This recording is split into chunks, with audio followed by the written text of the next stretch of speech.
నమస్తే అండి. నేను మీ Krishna. Welcome to Krishna's kitchen. ఈరోజు మన కిచెన్లో వచ్చేసి ఒక మంచి టేస్టీ ఎగ్ కర్రీ చేసుకుందామండి.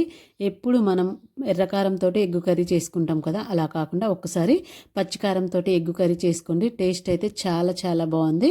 పిల్లలు కూడా ఇష్టంగా తింటారు. ఎప్పుడు ఒకేలా కాకుండా ఇలా కొత్తగా చేసుకుంటే టేస్ట్ బాగుంటుంది, ఇంకా చూడడానికి కూడా బాగుందండి. ఇప్పుడు ఎలా తయారు చేసుకోవాలో చూసేద్దాం. దానికోసం స్టవ్ మీద ముందుగా ఎగ్స్ ఉడికించి పక్కన పెట్టేసుకోవాలి. ఇప్పుడు స్టవ్ మీద ఒక ప్యాన్ పెట్టుకొని ఒక గరిటె ఆయిల్ వేసుకొని కొంచెం పసుపు, ఒక 1/2 టేబుల్ స్పూన్ వరకు కారము, కొంచెం ఉప్పు వేసుకొని మనం ఉడికించి పెట్టుకునే ఈ ఎగ్స్ వేసుకొని వీటిని మంచిగా ఫ్రై చేసుకోవాలండి.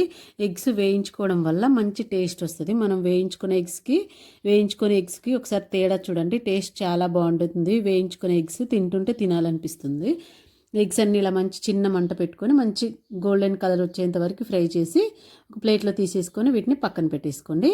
ఇప్పుడు అదే ప్యాన్లో ఒక వెల్లుల్లి అండి, ఒక 6-7 రెబ్బలు పొట్టు తీసేసి వేసుకోండి.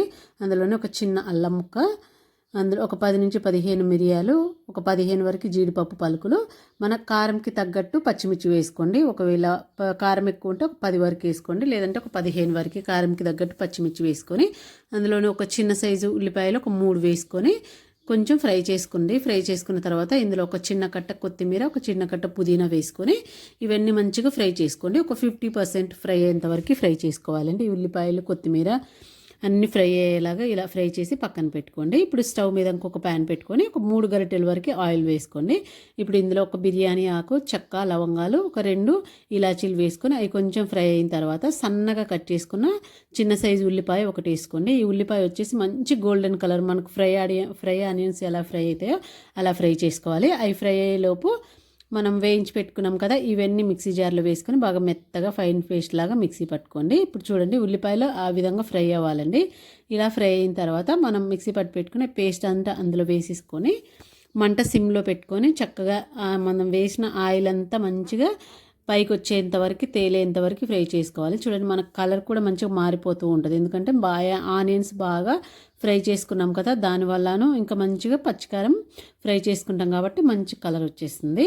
ఇప్పుడు ఇందులో తగినంత ఉప్పు వేసుకోండి. ఒక 1/2 టేబుల్ స్పూన్ ధనియా పౌడర్, ఒక 1/2 టేబుల్ స్పూన్ గరం మసాలా, ఒక 1/2 టేబుల్ స్పూన్ వరకు పసుపు వేసుకొని ఒకసారి బాగా కలుపుకొని ఒక 2 నిమిషాల పాటు దీన్ని కూడా బాగా ఫ్రై చేసుకోండి. ఇలా ఫ్రై చేసుకున్న తర్వాత ఇప్పుడు ఇందులో తగినన్ని వాటర్ వేసుకోవాలని, నేను ఏ కూరలో అయినా కానీ వేడి వాటర్ వేసుకుంటా. ఎందుకంటే చల్ల వాటర్ వేసినప్పుడు కొంచెం ఇట్లా చల్లగా అయిపోయి చతికిల పడినట్టు అవుతుందండి. వేడి వాటర్ వేసామంటే ఆ వేడితోటే తొందరగా ఉడుకుతుంది, మంచిగా తొందరగా అయిపోతుంది కర్రీ, ఈజీగా అయిపోతుంది. టేస్ట్ కూడా బాగుంటుంది. ఆ వాటర్ చల్ల వాటర్కి వేడి వాటర్కి కొంచెం టేస్ట్ వేరేలాగా ఉంటుంది.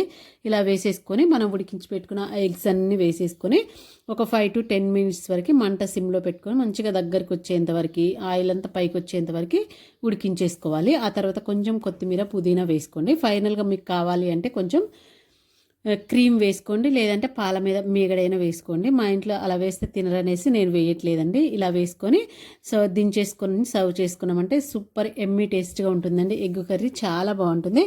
ఎప్పుడు చేసే మనం ఎర్రకారంతో కాకుండా ఒకసారి పచ్చికారంతో ఇలా ట్రై చేసుకుంటే, ఒకసారి టేస్ట్ చేశారంటే ఇంక మళ్ళీ మళ్ళీ చేసుకోవాలనిపిస్తుందండి. అంత బాగుంది. టేస్ట్ అయితే మంచి స్పైసీ తోటి చాలా బాగుంది. స్పైసీగా తినే వాళ్ళకైతే టేస్ట్ చాలా బాగుంటుందండి. ఒకసారి ట్రై చేసి ఎలా వచ్చిందో కామెంట్ బాక్స్లో కామెంట్ చేయండి. అలాగే వీడియో నచ్చినట్టయితే లైక్ చేయండి. మీ ఫ్రెండ్స్కి, రిలేటివ్స్కి షేర్ చేయండి. ఇలాంటి మంచి మంచి వంటలతోటి మీ ముందుంటాను. కొత్తగా చూసే వాళ్ళు ఎవరైనా ఉంటే నా ఛానల్ని సబ్స్క్రైబ్ చేసుకోండి. ఓకే అండి, బాయ్. ఇంకొక నెక్స్ట్ వీడియోలో కలుసుకుందాం.